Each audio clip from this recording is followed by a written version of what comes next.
Either of you like to offer us a prayer?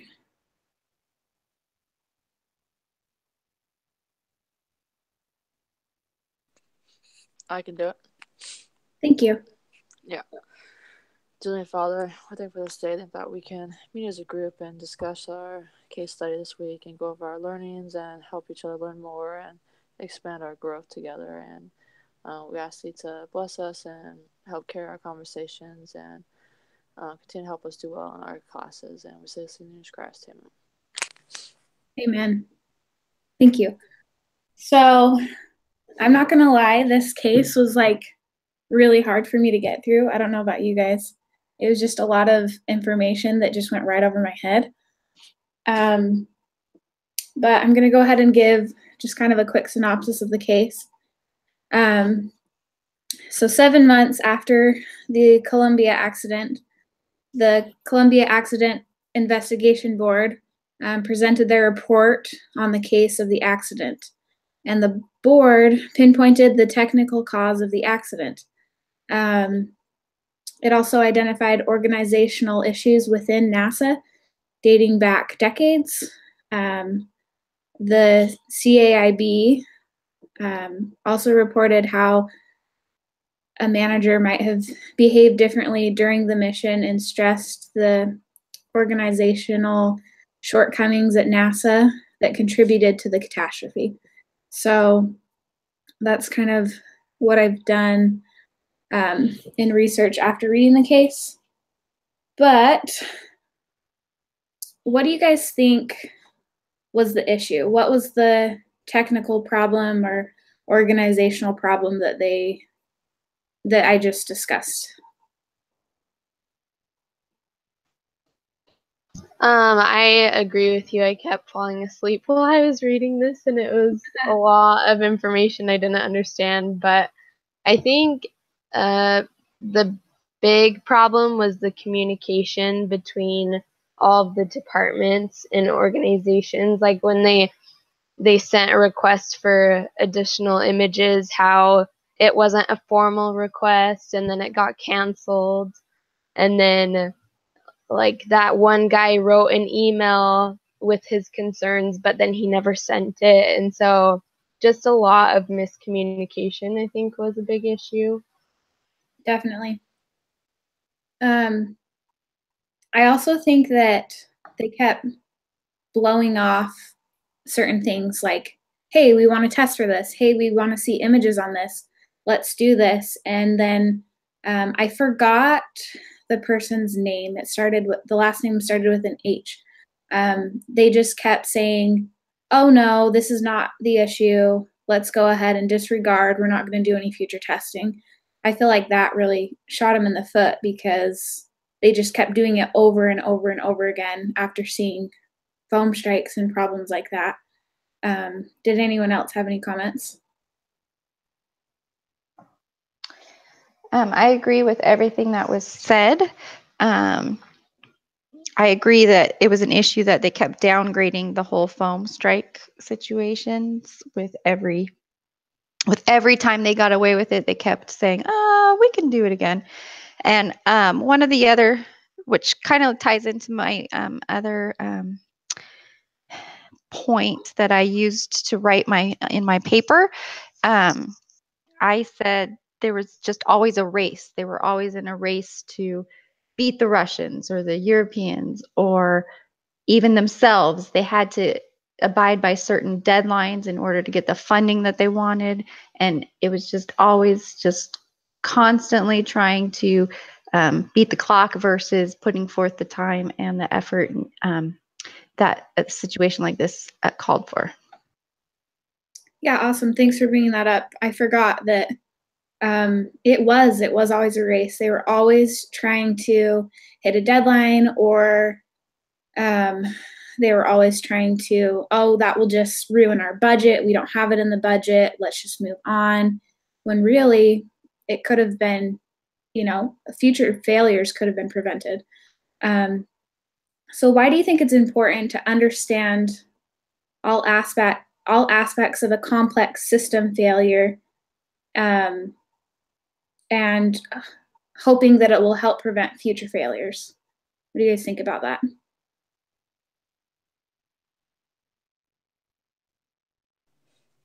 Well, just to back up everything I've said, they have to actually start looking into the problems that are happening to help prevent them, like the foam strikes, and something about like the left ramp or something was always like faulty and getting damaged or needed repair. And so obviously those are things of a huge concern in my eyes.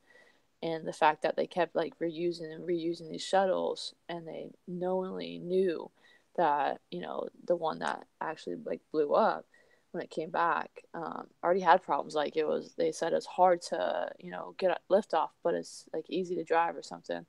And that just like shows you like they know there's issues and there's problems, and then they just go in and they just reclassify, like and I said this a lot in my paper, that like they just reclassify things and they just call it like what did they even call it? I can't even think right now, but they just say like this is what's expected, and and it's just like, no, it shouldn't be expected. Like you should be able to fix these things or use something else or make the TPS stronger and stuff like that. And so like it really annoyed me that they weren't willing to like really look into this. And then they even stated like at one point like, you know, we were looking into this because like we want to protect, you know, the flight and the cargo or the people on board. And then they would just rename it so that they could get away with, you know, continuing to do this, stay on their budget, stay on their program for what they're doing, so they could try to hit their deadlines, even though a lot of times they couldn't because of having to replace stuff.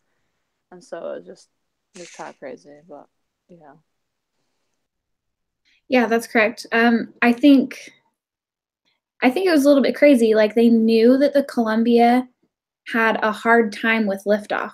They knew that. They knew that there was struggle there. And they chose to use it because it flies really well. But what precautions did they take to make sure that the takeoff was going to be easier? How did they plan for that? Well, they didn't. So yeah, okay. Can I add something?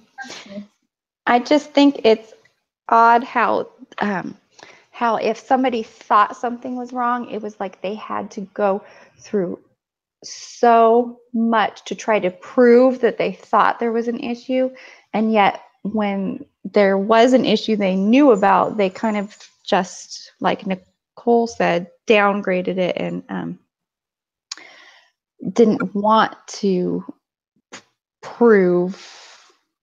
Do you know what I'm trying to say? Sorry, I kind of lost my train of thought there.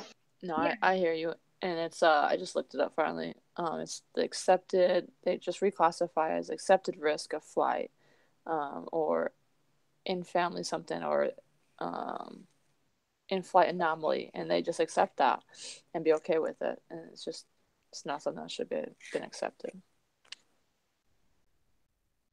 Yeah, definitely. Yeah, thank you. Absolutely. I think that I had something and then I lost it. Let me see if I can regain it.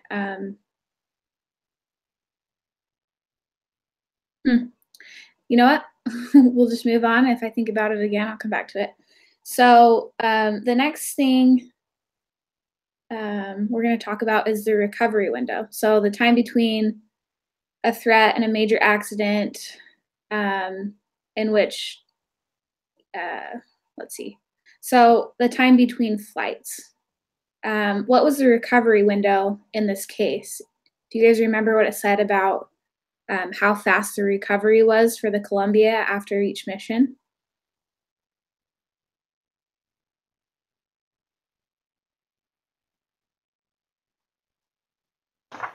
I'm sorry, I don't remember reading that. Okay, that's okay. So I do remember reading it.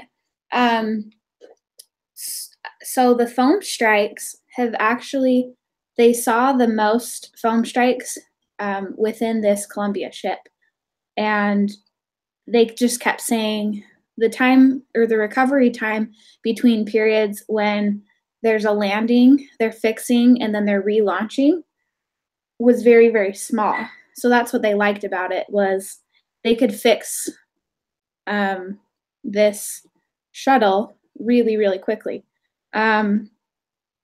But I wonder if that somewhat played into this incident because they were in such a rush to fix this shuttle for this last mission that I don't know what I'm trying to say. There may have been a bigger problem, or they might not have fixed the tiles well enough. So when the foam actually struck this time, it actually did damage to the plane. That's just kind of what I observed from it. Okay, and then what are your guys' thoughts on how late they found out about the foam strike? Do you think that had a cause to the landing and how they did not make it?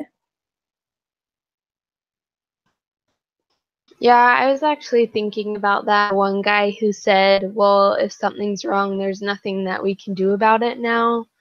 And I mean, it's kind of awful, but I really don't know that much about it, and I don't know if there was anything that they could do. But it surprised me, like you guys were already talking about how the one guy didn't even look into getting better images until like 5 days later, and the whole process was just awful. And it's like all of it was so experimental, like they were still figuring things out, it seemed, because it just took so long for everyone to get back to each other and figure it out. Yeah, definitely. I also noticed how, because of cuts in their budget, they had to use cheaper cameras that didn't give off clear images. And so it took them longer to figure out what had happened. And so it was almost like they just didn't want to go through the trouble. So they said, well, there's nothing we can do about it anyway, instead of actually like trying to figure out if there was something they can do. They just kind of brushed it off because I don't know, which bothers me a little bit because those are human beings in the air, you know? They're actually in the shuttle. Yeah, it's not your life, but it's somebody else's life. And if there was anything that they could have done to prevent the accident, I feel like they should have just done everything that they could. That's just my thought. Any other comments on that? I don't know if they could have prevented anything from happening, but I remember like on one of the shuttles, they like deemed them a tiger team, and I don't remember what the tiger stands for or what the significance is for that, but when they were trying to like figure out what was going on and how to fix it, they didn't do that same thing, and like that name had a significance, like where it's like you don't give up, like you figure out how to make it work. And it just seemed like, part of their philosophy at NASA seemed like prove me wrong or show me the evidence first and then I'll care.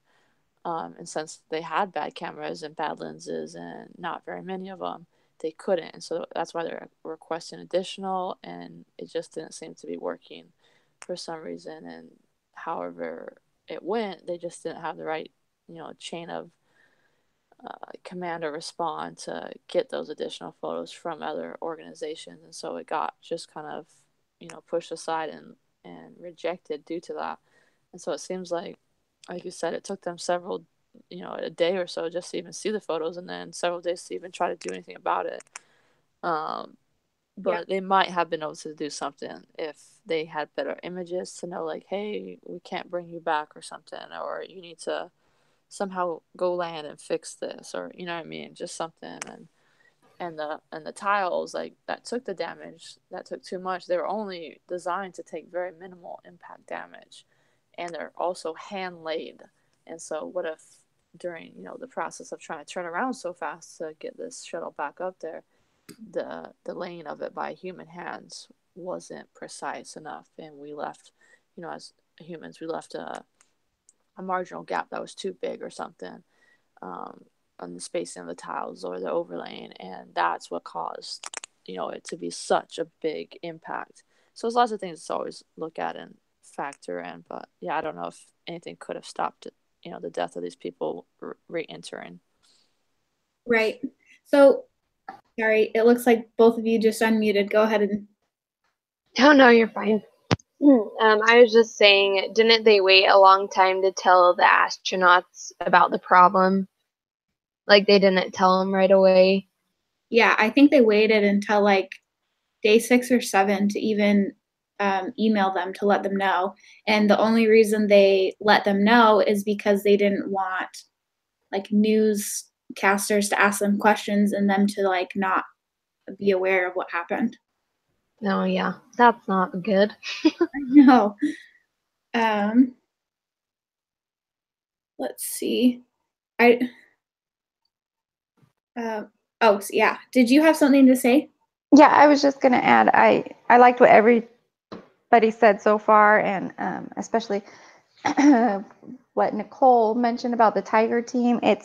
I believe that was with Apollo, so that was long before the Columbia, but I feel like the way they downgraded like the urgency of everything, that was kind of like their work ethic also seemed to be downgraded tremendously, because it was the Tiger team. They said they tried everything, and some of the solutions they came up with were super simple, but they still put forth the effort and it made a difference, obviously.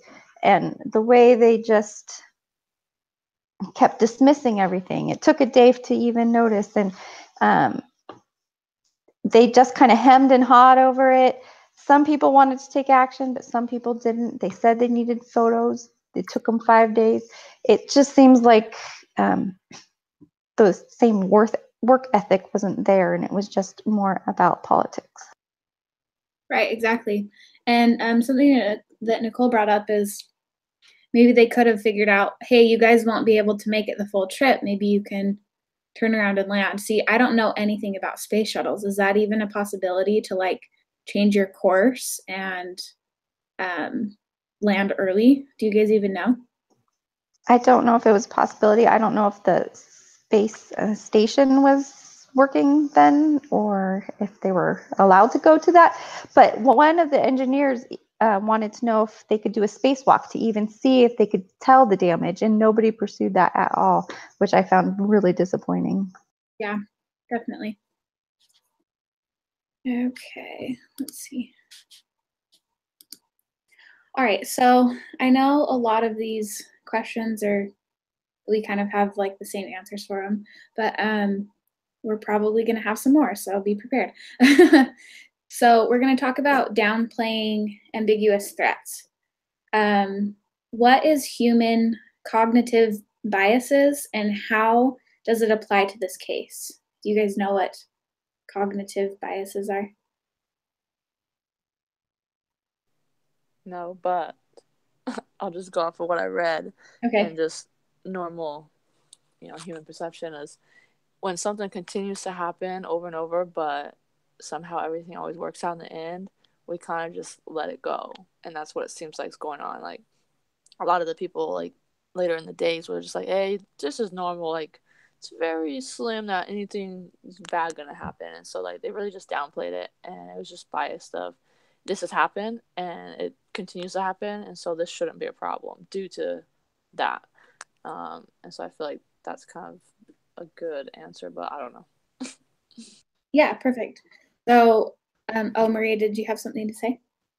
Well, I just agree with Nicole. I feel like I don't know, in that situation, you kind of understand why they didn't really pay a lot of attention to it, because they hadn't had problems before, which, I mean, that's not an excuse. They should be watching stuff a little better, but I can see why they kind of ignored it, because they hadn't had issues in the past. I think that's what that means. Yeah, definitely. Let's see. Okay, so I'm just going to read off what I put for these. So, cognitive biases are systematic errors in judgment, but there are also two types: confirmation bias and sunk cost bias. So, with confirmation bias, our tendency is to look for information that confirms our existing views. And then a sunk cost bias is our tendency to escalate commitment to a course of action into which we have already invested time, money, or other resources. So that's just to kind of explain what human cognitive biases are. But I think we covered it pretty well. Were there any other thoughts on that, or should we move on? Let's move on. Okay. Let's see. Okay, so now it's asking what evidence is present in this case of some of these biases that I just explained.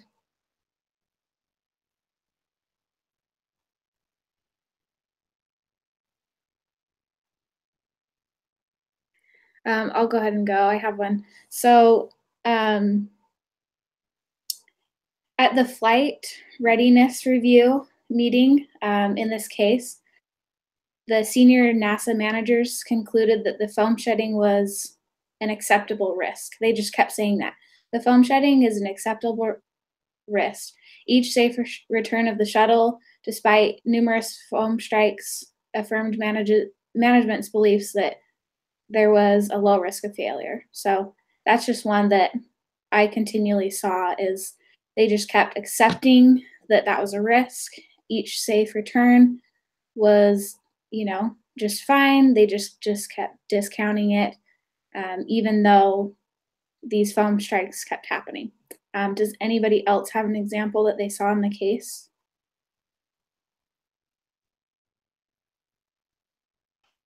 I think it was Ham and McCormick, but they were discussing at one of the meetings like what was going on, and it just kind of shocked me like how he was explaining what was going on. It's like he didn't even have all of the information, and neither did the DAT. And so, like you said and Nicole said, they just kept saying like it's a no safety flight issue. But then he kept saying that they didn't have all of the like information or the analysis done. And so they kept brushing it off. But I think we've already talked about that. Yeah, definitely. Thank you for your comment there. So next we're going to talk about cognitive framing. So I had to look this one up. It's frameworks, beliefs, and assumptions that help us simplify a complicated reality. So what evidence is present in the case of cognitive framing?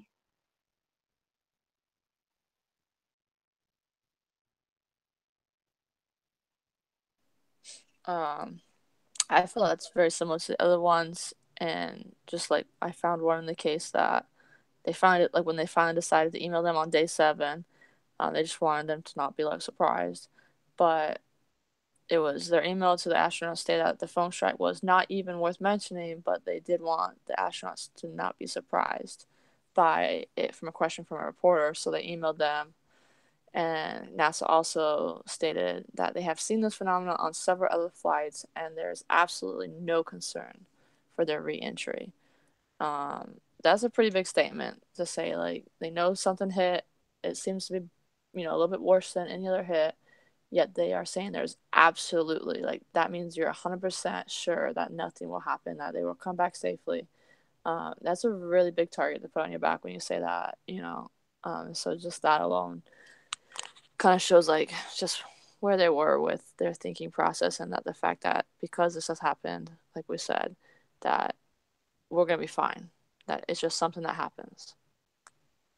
Yeah, definitely good point. I feel like NASA viewed their program as like an operational program rather than an experimental endeavor, which is kind of a risky thing. They were just kind of banking that, everything was fine rather than it being experimental. So you brought a good point there. Did anyone else have anything to say? No, I think Nicole worded it really well, as did you. Definitely. Okay. So when do you guys think the problems with the Columbia began? Do you think it was in the beginning of the flight when the foam strikes hit? Do you think it was in the middle somewhere? Do you think it was right before the landing when the plane or when the shuttle just got really hot and just couldn't land? What do you guys think? When you were saying that, initially when I read it, I assumed it was just at the beginning when the foam strike actually took place. But from what Nicole was pointing out earlier today, how all the tiles were man-laid and stuff like that, it could have been even prior to takeoff, just in the building of and the laying of the foam. Yeah, that's a good point. That was my initial thought too, that, oh, it was just the foam strikes. They ended up, hitting a part of the shuttle, and that's what it was. So that's what I initially thought too, but that's a good point. Let's see. Well, also just to add, I Yeah. don't know if I'm saying it right, but I think it was like the RCC panels or something also took damage of some sort. Oh, Because right. when I don't know what that does, but when they re-entered, a lot of their what's the word? Not communications, but like their software on the shuttle was faulty, so it was doing readings of certain levels of temperatures, which like couldn't be, and so like it was more than just that strike on that. Like it did more, or something else was going on internally within the shuttle, even due to those readings that were faulty and messed up. So like can't really say what it is, but there's several factors into why this was ended poorly. Definitely. Thanks for bringing that up. I totally missed that in the reading. So, yeah. As did I. I think we can all say that because I don't know. This reading was really fun. Anyway, okay. Let's see. They just keep asking us the same questions, so I'm going to skip over them. Okay, so how do you guys characterize the culture at NASA? I know we've kind of already talked about that, but we've talked more about what their weaknesses are. What do you think some of their strengths are?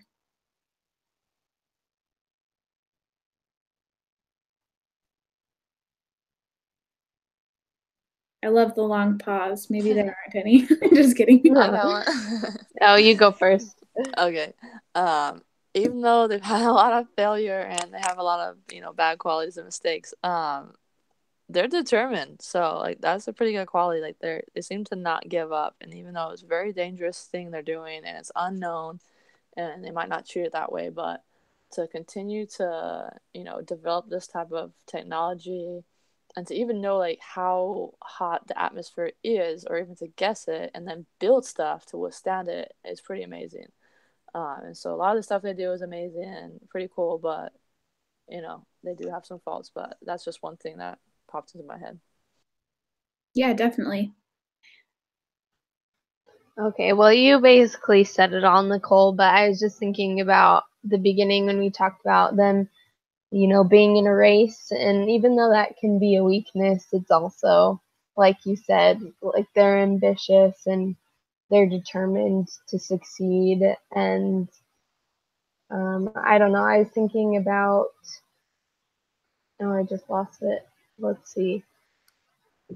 Oh, yeah, like how they're always wanting to prove everything. And even though that kind of was part of their downfall in the end, it's just cool to see how they're always trying to work to figure things out and analyze all the situations, even though they didn't do it very well this time. But yeah. Yeah, and I also think they may have had, more potential if they had more funds. I mean, they had huge budget cuts a few years down the road because it was just so expensive and they had to cut a lot of things out. So they were cutting out procedures and cutting out different things that they just couldn't afford. And I think that if they had more money, they would probably be better about what am I trying to say? Um, better about, following up with things. Let's go with that. Okay, so if you guys don't have anything else to say, we'll go ahead and move on. So as we're talking about the people in the case that were important contributors to the mission's failure, who do you think was accountable and why?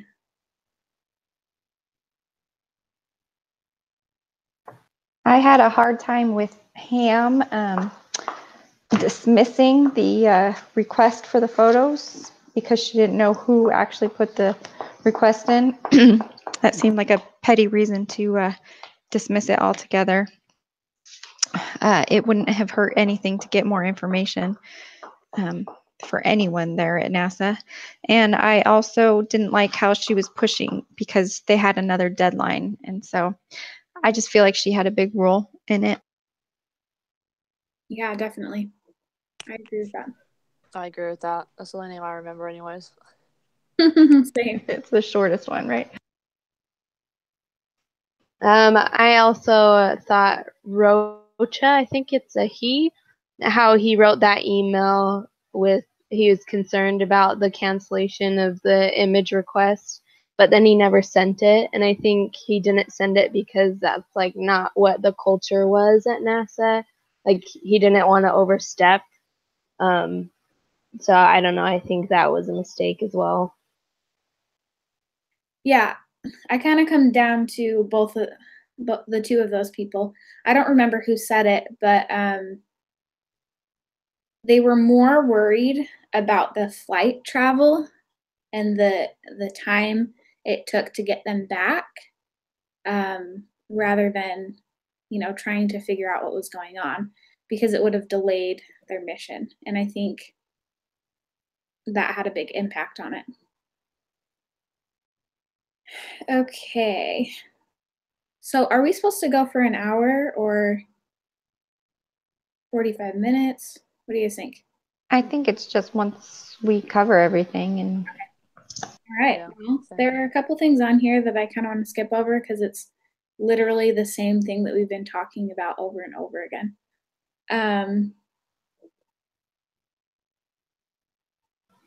That's fine with me. I know. Okay. So we're going to try to make some connections here, and then this is going to be the last thing. So what principles, if any, from this lessons reading apply to this case? So just in real life in general, what can we learn from the case?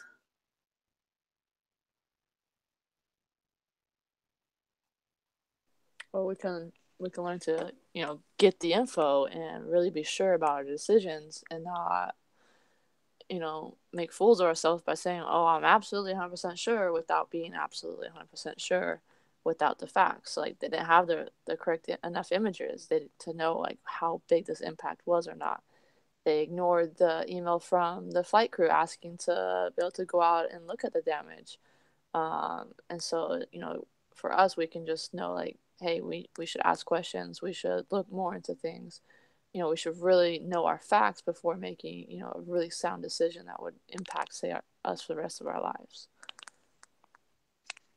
Yeah, definitely.